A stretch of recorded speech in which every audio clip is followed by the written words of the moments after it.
Hey everybody, this is the Tony Viz. I'm back with my Impact recap. It's overall, I thought this week's show was alright. It was a decent show overall. You know, there were some good matches on here. We had 2 Bound for Glory series matches. Debut of Chavo Guerrero Jr. 4 X Division guys were decided. There was Austin Aries decided who the top contender for the X title would be. Sam Shaw got a second shot at the gut check.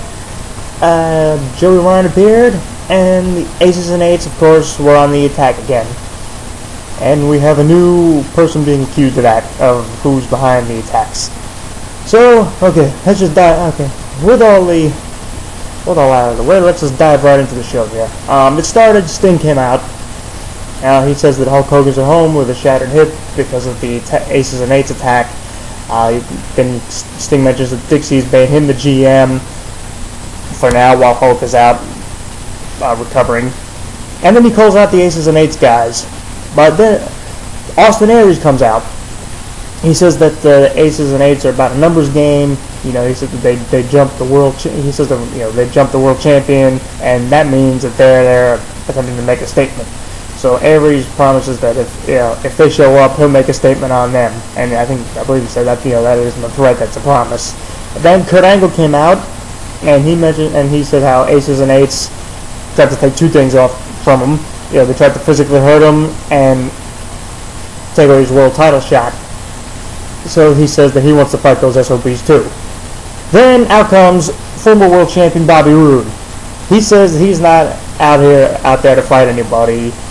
He's not out there to have their backs either. And he says that he knows who the guy behind the Aces and Eights stable is. He says that it's a guy who's been in the world title picture for almost a year, a guy who's been jealous of him and of Austin Aries, and also a guy who was supposed to face Kurt Angle last week. And Bobby Roode says that the guy behind the Aces and Eights attack is none other than his former Beer Money tag team partner, James Storm. So then Roode says that he knows the jealousy that Storm's had, and he calls Storm a piece of crap and everything. So then James Storm comes out, and he runs down the ramp, and he just clotheslines Roode.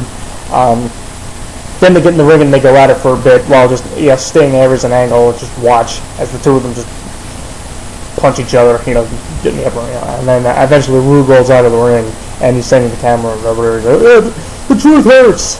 They better kick off the show. I thought, just having everybody there, having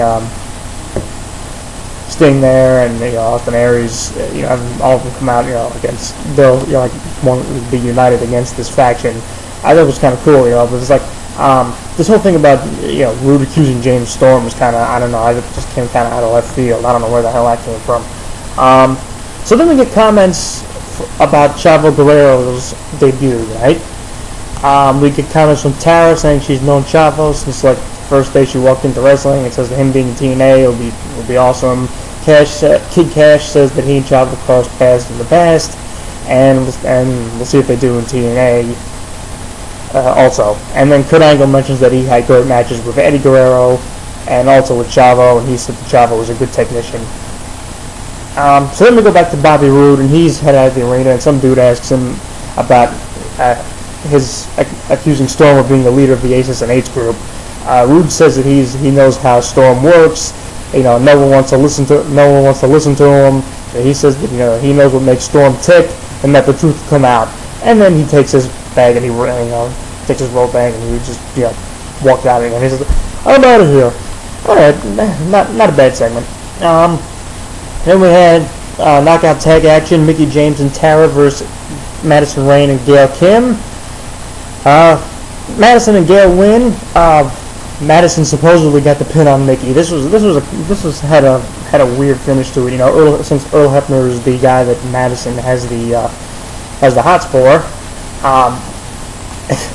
What happened was Mickie got Madison in the back of the bridge, got a roll up. Her shoulders were off the mat, but I don't know what the hell happened. Hebner counted 3, and he said that Madison got the pin on Mickie. So that was kind of a strange finish.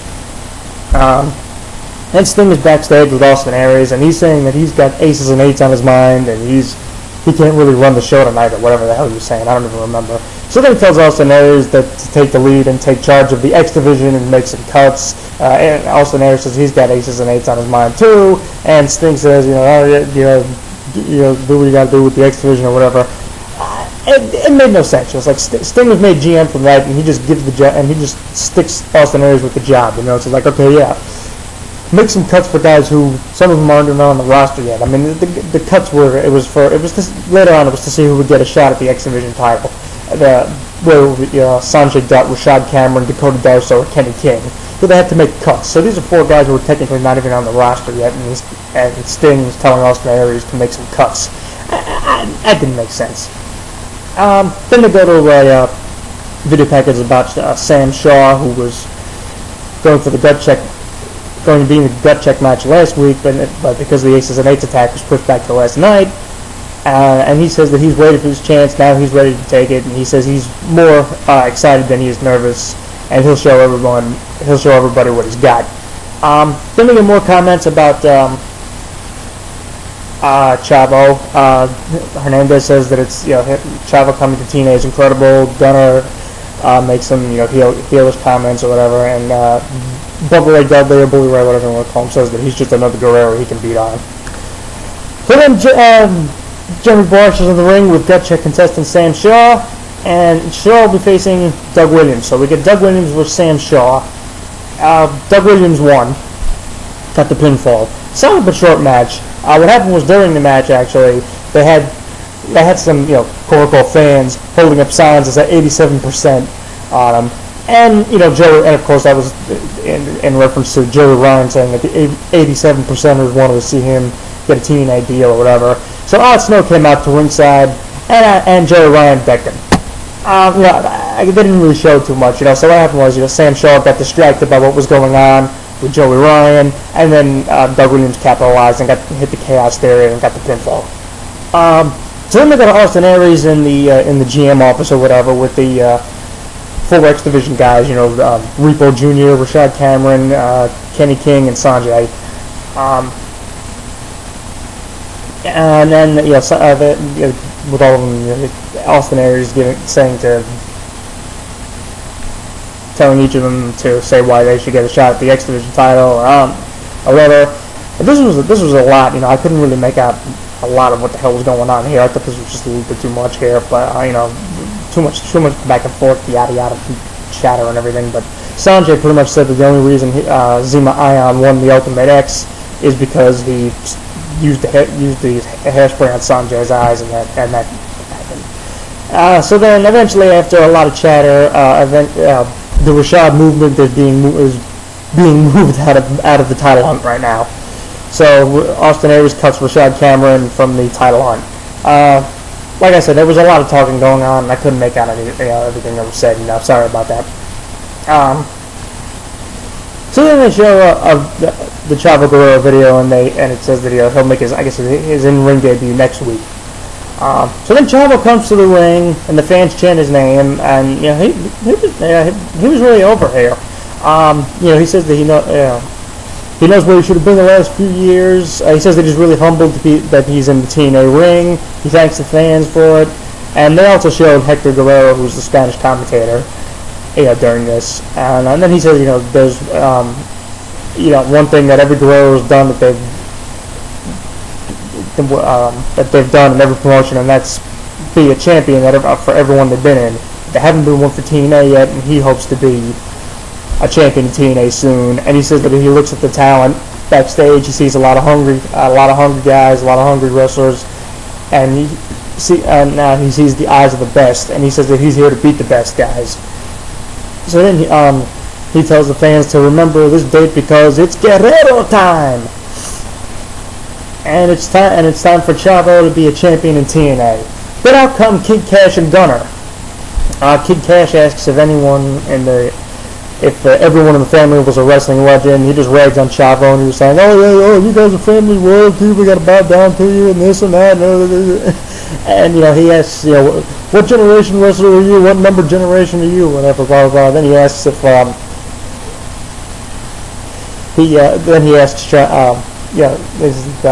Chavo said, he asks Chavo where his family is. Chavo says the fans are his family. This is my family right here. And Cash says he's not looking to these government-funded jerk-off morons in the crowd.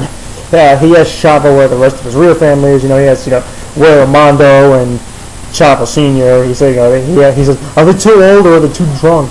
And then Chavo just goes after Cash. Then he and Gunner start double teaming Chavo. Then Hernandez comes out to make to even the odds and make the save for Chavo.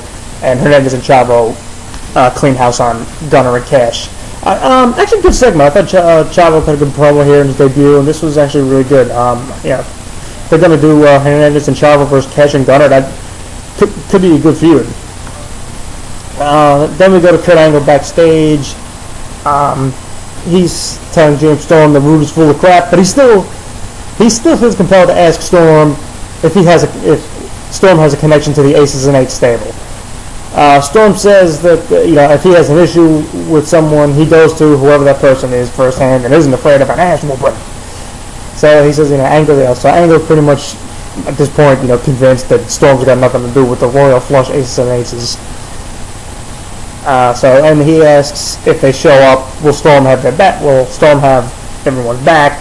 And Storm pretty much says, yeah, he will. He'll kick the hell out of him or whatever he said. It's kind of weird, it's like this whole thing with, it's like now all of a sudden Bobby Roode is saying, Bobby Roode, who's a freaking heel, is saying that his former partner James Storm is the guy behind the attacks, and it's like all of a sudden, it's like Kurt Angle says, first he says, it's like, oh yeah, Bobby's full of crap, and it's like, do you have anything to do with the attack? And this is like, wait a minute, whatever. So then we get Bruce Pritchard, Al Snow, and Taz backstage discussing Sam Shaw, and during all that, Bitter Al is flipping out over Joey Ryan, and he was like, "Hey, we got my attention, I was Al, you make me ill." So then they discuss Sam Shaw. Taz mentions that he liked how he looked, and he said he thought that he had a lot of potential. Pritchard says that he was distracted by Joey Ryan too, but he also put Shaw over. So that was pretty much it, Not much else to it. Then they air a video package recapping AJ and Crackhead Claire. Extend this, please. Thankfully, we weren't subjected to Crackhead Claire last night. Then we go to AJ Styles against James Storm, Bound for Glory Series match. The Aces and Eights guys came in and they attacked AJ Storm, so the match was, I guess, a no finish because they just came in and attacked AJ Styles. The bell never rang. But they didn't attack James Storm, so now we're supposed to be now we're supposed to be thinking that was James Storm behind this? Huh? Right up until the finish, the match was actually a really good back and forth match. Then the Aces and Eights guys coming in kind of made it a little flat.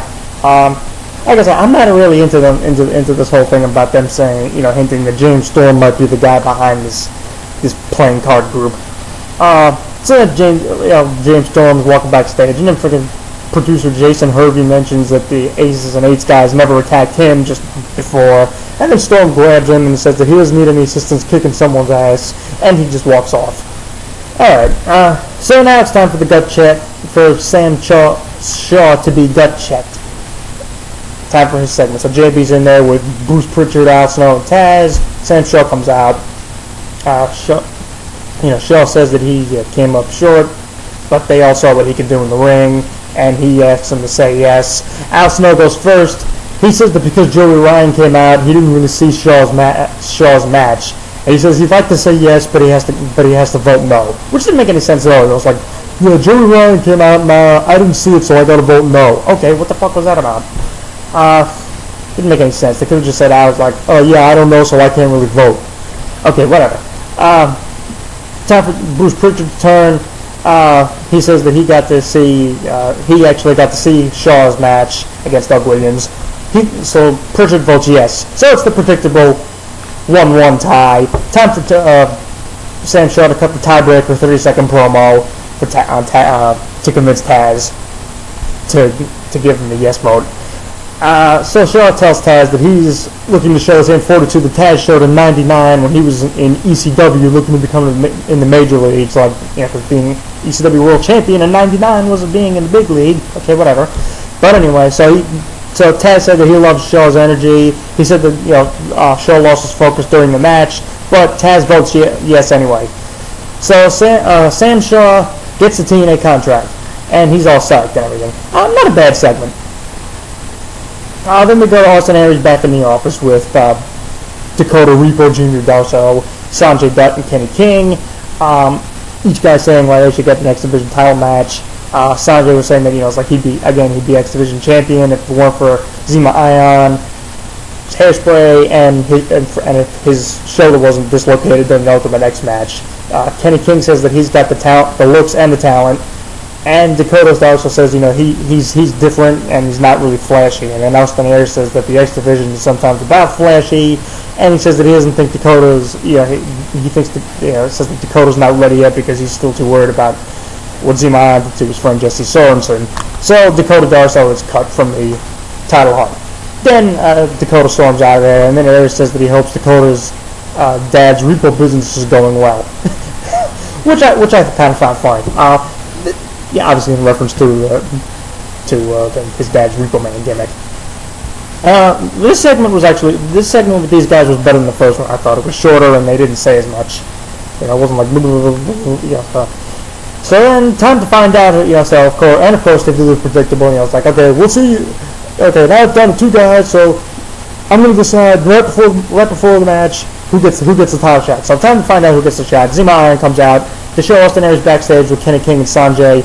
Aries says that he talked to the doctors about Sanjay's shoulder, and he says that the doctors aren't sure about if his shoulder's healed up, and Sanjay's had his chance already, so Kenny King gets the match. But he says Sanjay will get another opportunity or whatever. So we get Kenny King and Zema Ion for the X title. Zema Ion wins. What happened was Bobby Roode came out when Kenny King was out. Kenny King was outside the ring, and then Bobby Roode, sorry about that, folks. Roode rams Kenny King back first into the ring post, and then he throws him back in the ring, and Ion covers him 1, 2, 3 to the end. And then Austin Aries comes out from behind and he clotheslines Bobby Roode. And that was pretty much of that segment. Ray Dudley is backstage. He says he's not concerned about the Aces and Eights guys, and he says that, you know, they'd be schmucks to come after him. And then he says that, you know, he respects Kurt Angle, but he says that Ray is one of the toughest guys that Angle's ever faced, and so so Ray says that he's going to be getting the points later on tonight. Good promo from Bubba as usual. Then they make then they have Mike Tenay and Taz announce a few announcements. They announced that at Hardcore Justice, Austin Aries and Bobby Roode will face for the TNA World Title in the rematch of Destination X. Hope it's as good as that one. It should be, you know. And then they also announced that Austin Aries and Kenny King will team up to face Bobby Roode and Zema Ion next week on Impact. Okay, so then we get to Kurt Angle versus Bubba in a Bound for Glory Series match. This match was good. You know, I forget everything offhand what happened, but there were I believe there were a lot of near falls. And eventually, you know, Kurt Angle got the pin. Afterwards, you know, the Aces and Eights guys come out. They go up to Kurt Angle. Then Austin Aries, AJ Styles, and Sting come out, and the brawl starts. And then James Storm's music hits, and he runs to the ring, and it runs off the Aces and Eights guys. And then, I don't know, all of a sudden, you know, it's like Kurt Angle and James Storm start having words with each other. And, you know, Angle's still questioning Storm if he's behind the Aces and Eights guys. And and that ended the show, you know, with Storm and Angle just like going back and forth, you know, having words with each other. The match was really good, but I have no idea why. Like I say, I don't know why they're having Kurt Angle falling for the whole thing about James Storm possibly being behind the Aces and Eights thing. But overall, it was a good. You know, I thought the show was good. You know, some of the stuff might have been a little. You know, some of the stuff I couldn't make. Some of the stuff, you know, was a lot of talking. I couldn't make out everything that everybody was saying, but that's, you know, what are you gonna do? But, you know, the whole Angle Ray was a great match. you know, I don't, like I said, I still don't know why Sting just, you know, like, was made the GM and then stuck Austin Aries with the job to cut the X Division guys who technically aren't on the roster yet. Angle Storm was good too, but the finish was kind of, you know, kind of flat. X Division title between Kingsley Mayan, good match too. I don't mind the gut check segment either. I think they're actually improving with those. I like Chavo's debut. He cut a good promo, and you know, having, you know, Kid Cash. He cut the, you know, he's great at playing the old, you know, grizzled veteran heel. You know, and the Sam Shaw Doug Williams match, it was short, but it was solid. And, you know, I mean, I read that Joey Ryan was actually at the show, so I knew he was going to get involved there. You know, have some kind of an impact, pun intended if you want, effect somehow. If we're going to have some kind of impact somehow. So, and the opening bit with Sting, Austin Aries, and Kurt Angle, you know, looking to, you know, call out the Aces and Eights guys was alright too. It was a decent opening segment. So overall, I thought the show was good. So that'll do for me right now. I actually did get to watch SmackDown a few hours ago, so I'll be back in just a few minutes with that, with my video on SmackDown. And so anyway, like I said, anyway, you can check out TonyViz.blogspot.com, and you know, feel free to add me as a contact on YouTube and the rest. And that'll do for me right now. So until just a few minutes, this is Tony Viz, and I'll be back to SmackDown in a few minutes.